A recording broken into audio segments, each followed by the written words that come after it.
And now I am really pleased to introduce two incredible women who will be kicking off today's sessions with a park bench conversation. These women are good friends of each other, and they are great leaders. Dr. Hanaa Hamdi is the Director of Health Impact Investment and Strategic Partnerships for New Jersey Community Capital. She has more than 2 decades of experience in public health administration, research, and community development practice. And she's just an incredible advocate for nature and equity and ensuring that all kids have the benefits of nature everywhere they live, learn, and play. Odetta MacLeish-White is the Managing Director for Transformation Alliance, which is a collaboration of Metro Atlanta organizations working to promote the development of thriving mixed income communities. If you're not familiar with this work, Google it. They're doing incredible work. She has also worked for the Federal Reserve Bank of Atlanta and served as the director of Florida's Affordable Housing Study Commission. So we're in for a real treat. Won't you please join me in welcoming Dr. Hanaa Hamdi and Odetta MacLeish-White. Take it away.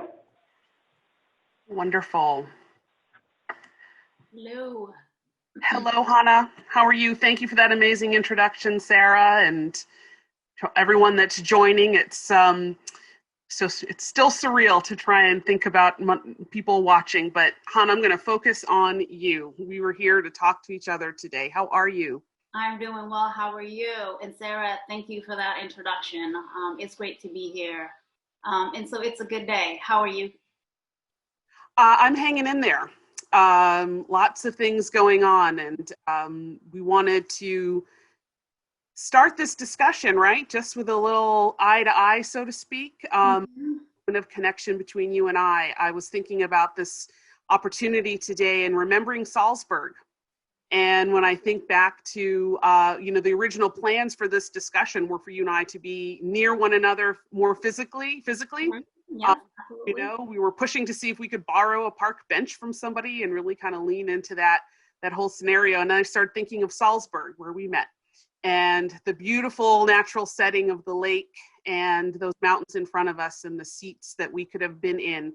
So right now in my mind, I'm sort of holding a space where we're outside, looking at beautiful water and mountains, talking, and I hope that others will enjoy what we will explore together today. Thank you. I look forward to joining in that sort of that vision of beautiful outdoor. Several days after Justice Ginsburg's passing, I'm still a little bit in disbelief, a little bit of shock and mourning. I believe for the last 4 years, unrealistically and selfishly, I've been praying, right, that she stays healthy, that she lives longer to save all of us, right? Yes. Unrealistic because selfishly I place that type of a burden on one individual, when rather than focusing at a system that has historically disenfranchised many of us, right? And so if you really look at systems and what she has changed, I think she's earned the privilege in resting, and it's for us now to carry that torch. And so it's thinking about systems, and when we focus on systems and how oftentimes we place unrealistic hinging on one ally or one equity or a single issue, when in reality we should be focused on addressing that one system.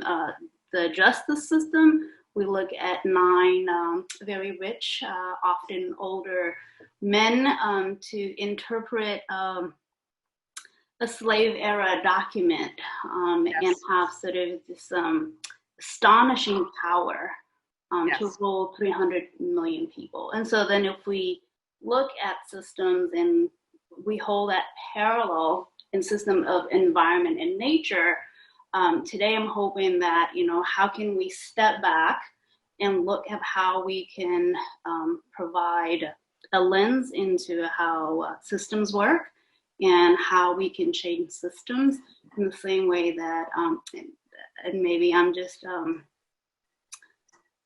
I want to be inspired to say that, and hopeful that we can change the systems of the environment and nature.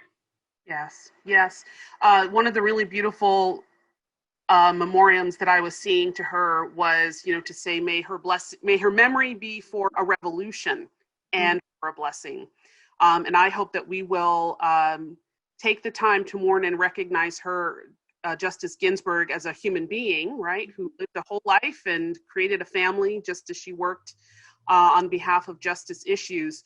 But at the end of the day, I think the revolution you and I are going to talk about now is a deeply personal and individual one. And so it's so important when we thought too about the space that we would create right here in this summit, as we transferred or kind of walked with people to, with the attendees to move from that systems review and being very much in their heads and intellectualizing a lot of things.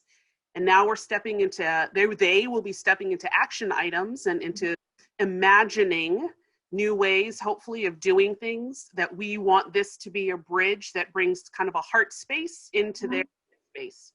And so that they will be thinking very carefully about the changes in the systems or policies that serve individuals, and that they are holding in their own minds and hearts people or places that are important to them, and that the things they come up with should be serving those people and places. And if it is not, then you should re-examine what your, where your plan is headed. To help kind of model this idea of linking the personal to all of this work, we wanted to share both with each other and with the attendees some images of places in nature that are important to you and I individually. So if I'll go ahead and then Hanaa, over to you, but who wouldn't love a beautiful beach, right? But this happens to be a beach on the island of Grenada, where my father is from. And we are very lucky to have a family home still there. So I finally got to take my kids for the first time to Grenada 2 years ago at around Christmas. And it was really beautiful, not only to connect with family, but to give them this experience of nature and the outdoors that was kind of boundless, right? This expanse of sand. It wasn't a playground with equipment. They had to figure out how to make that sand into fun. They had to figure out how to make that water into a fun place. And they really went into it. That's the little girl there is my daughter trying to keep up with her big brother, who's already at the edge of the water. And she was calling out, "Wait for me, Isaiah," as she was running. And so it was just a moment of kind of pure joy, hair going everywhere, no makeup. But this is one of the places that makes me happiest in the world. And when I think of being out in nature in a place that refreshes me and sort of gives me more energy, this is the kind of place, and a very specific place in this picture, of my ancestral home, my homeland of Grenada, my ancestral home. So what is your picture? Talk to me and educate me about your images. Sure. So this picture was taken shortly after the COVID-19 restrictions were lifted in New Jersey and New York. And I had just recently recovered from COVID-19. And the only thing that I wanted to do was be out in nature. And so I drove to Rockland Lake State County in Rockland County, New York, and just reflecting of where I was, the 3 weeks of illness from COVID-19, and the inability to go outside my apartment in Newark, New Jersey, to a local park or a county park for that matter. But it was just sort of this need to be in nature with nature and to feel healthy and whole again. And it's a place that has always brought me joy, tranquility. And so just dipping my feet onto the beginnings of the pond and I took a boat out and then came back in. And it was just a day that I felt whole and a sense of regaining normality, some type of normal again. So I wanted to share that. Yeah. So healing, true healing, right? True healing, exactly, true healing. Yes. So we knew we were going to be challenged with the time, and already we find it. I think we're moving along. Oh, so wow. Okay. Wanted to talk a little bit too, after sharing some of our personal thoughts in connection to nature, about this healing component that we both just spoke about, and having knowing that the attendees have already talked quite a bit about pervasive and structural racism and challenges. We did want to just quickly stop for a moment on the issue of the kind of the history of all of this in the nature movement. I was really struck by an article that I read. It's actually an REI blog that talks about the walking and healing journey of Native American women. I believe it's the Appalachian Trail, if I'm remembering correctly. And I think we're going to try and drop links into the chat so folks can see. But this was someone who needed to reclaim not just her ancestral role as a steward of these natural spaces, but it turned out to be a very personally healing journey to walk, much as her ancestors had often walked. And there was one really interesting part or observation in this blog that her people, as stewards of that landscape, but they did it in a way that it didn't necessarily look landscaped, right? They worked with nature and the cycles of nature. When John Muir arrived, he thought that nature had done that, and didn't realize or honor or acknowledge that human stewardship, indigenous stewardship, had created this beauty that he then sort of claimed and laid stake to protecting, sort of tried to adopt a protective stance. So we did want to just open up the discussion a little bit between you and I on some of those dynamics of people being overlooked and ignored, but that in fact nature belongs to all of us and it is a healing place for everyone. So what are your thoughts on that, Hanaa? Absolutely. And so I'm so glad you brought up that John Muir. Recently, the Washington Post wrote an article about John Muir, the founder of the Sierra Club, and how the organization is currently coming to term with the history of a racist founder, someone who fought to preserve nature, but had very disparaging thoughts and beliefs about African Americans and Native Americans, right? So we have an article actually that we're listing. And similarly, he's not unique in that.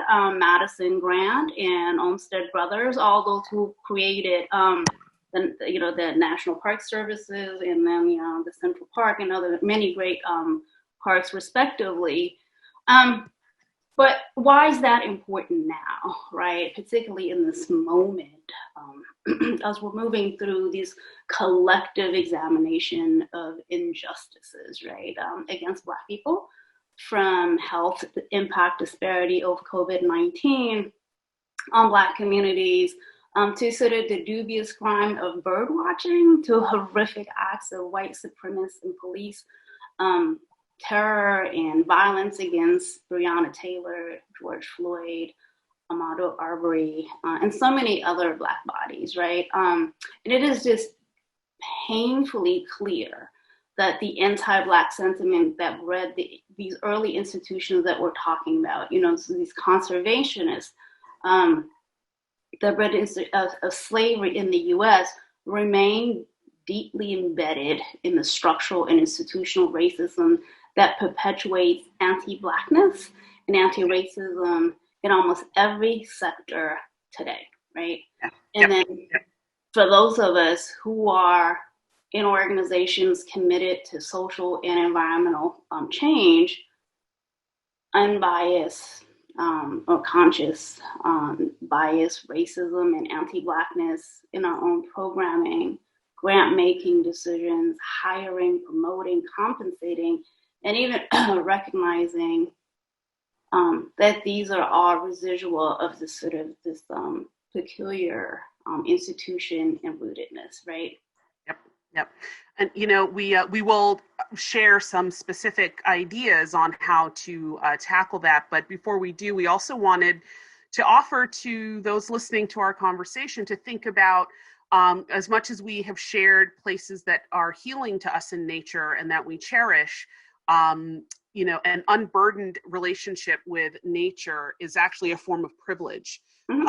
Many outside spaces that trigger trauma. I have a link that will be shared to an older Black gentleman who creates guitars out of, was called a hanging tree. And it was the tree in his community where lynchings were held, were brought to that tree. And he has made guitars from the wood of it. We think about the attempts at land sovereignty that the Black community has had over the years. And of course, the Native American community that has been utterly displaced from their ancestral home. Their stewardship, right? Their whole purpose that they felt and their self-identity as stewards of specific natural places, having that disrupted is a tremendous trauma. And there's kind of no form of ownership, if we adopt that, that Black people have been allowed to enjoy in this country, whether it's farmland, whether it's coastal property, whether it is a business district in an urban space. The idea that you would, here in Atlanta, we've had a lot of discussion and a great coverage recently of home equity theft. So even your home, it's a form of violence when the work that you have put in all your life to pay for a home, that value is then, extracted without your knowledge or not in a way that helps you. So many forms of trying to engage your environment and nature have really been interrupted. And so it is not, it is not always an easy thing to construct policies and ideas when you are not aware that maybe folks have complicated ideas about nature and what makes them feel safe in nature and in outside spaces. And so you have to be aware of your internal privilege as you approach outside spaces, as you are then drafting or creating these programs or policies or ideas. So we wanted to sort of shift a little bit from that idea of stay close to what you may be bringing to the table in an unexamined way and try to examine it, and think about the action items that the attendees are going to be stepping into. And, Hanaa, you have a deep wealth of information about better practices. Let's call them better practices than necessarily best, right? Some better practices that might help folks as they think about in youth engagement, community engagement, governance, and these ideas. So what are some of the things, we could quickly sketch out for folks and share as many, links and ideas as we can in the meantime? So I'm going to stick to this idea of that, the concept between nature and health, right? And so in the recent years, we have been pushing this concept that nature is health, right? And that is a great idea, right? But nature in itself is not, doesn't have a linear relationship to health outcomes. In fact, that nature, and we're learning this now during COVID, is just as important as housing. It is as needed as food, right? Yes. So if we elevate the need for nature, then we don't necessarily have to constantly make these arguments that nature has this linear relationship to health outcome, but rather how do we think of nature and access to the outdoors as part of how Black and brown communities should be experiencing that, right? Not from a privilege, but rather a right. And so if we think about how racist, sort of the racist history about nature and environment, well, we cannot undo that part. We can certainly look into history, learn from history, and make sure that, that we change that future. And what better way to think about that than to look into the nature connection to youth development. The Children in Nature Network does an amazing job through their work. So that's an example for everyone to see. And I don't necessarily have to go into the details of that. just look on their website, and best practices are present there.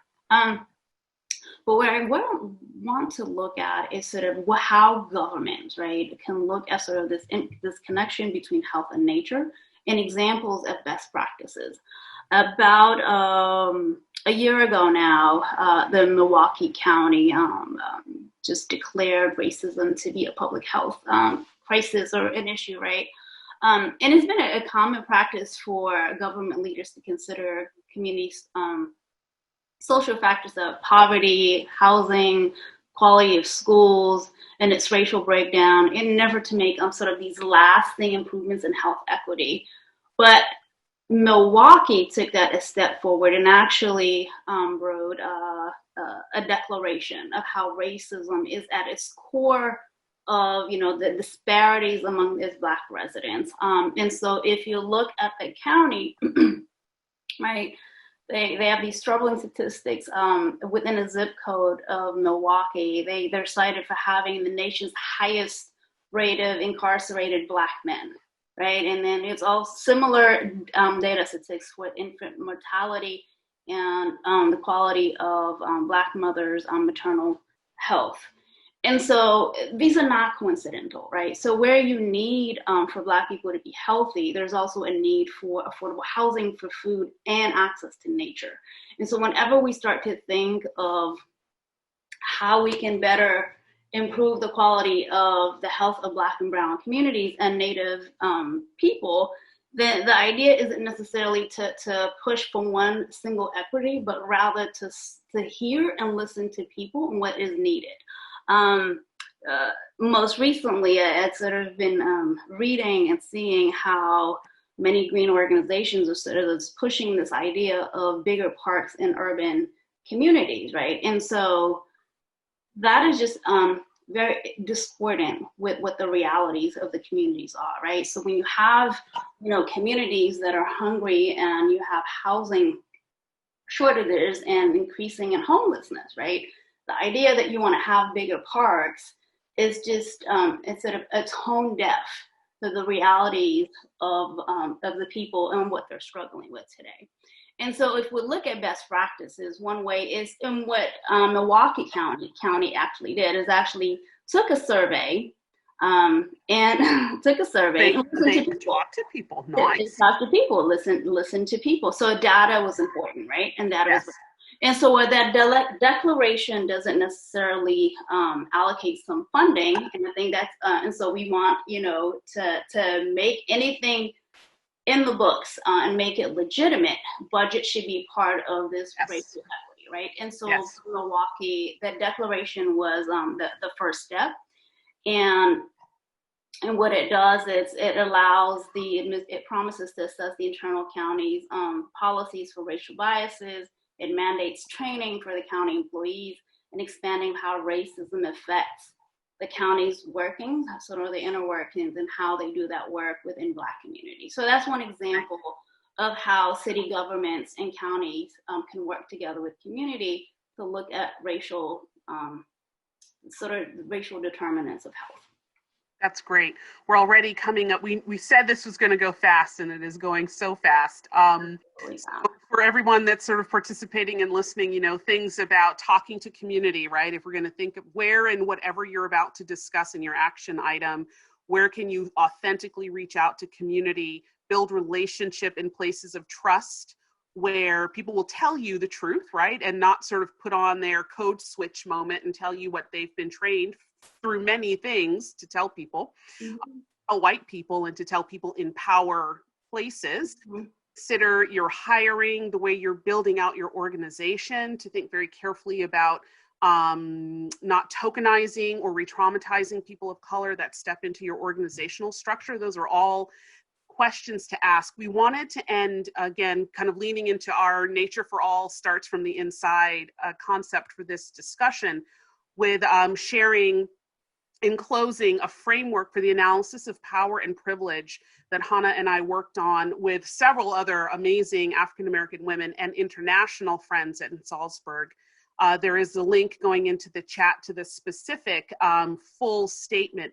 But, some of the things that we call forth in that work, in that framework, there are 3 big buckets. The first is to create or seek out brave space to explore the role of power in your work. That means knowing your own truth and speaking it, but also listening deeply to the truth that others speak, and to believe the truth about historic trauma and how it impacts not only yourself, but those you serve. The second thing is to understand the role that power is playing in your current work. And some of the maybe slightly counterintuitive questions we offer there are, think about who consistently benefits from not solving the problem as much as you spend time and data identifying who is being impacted by an issue or a problem. And then the third is to analyze and challenge privilege.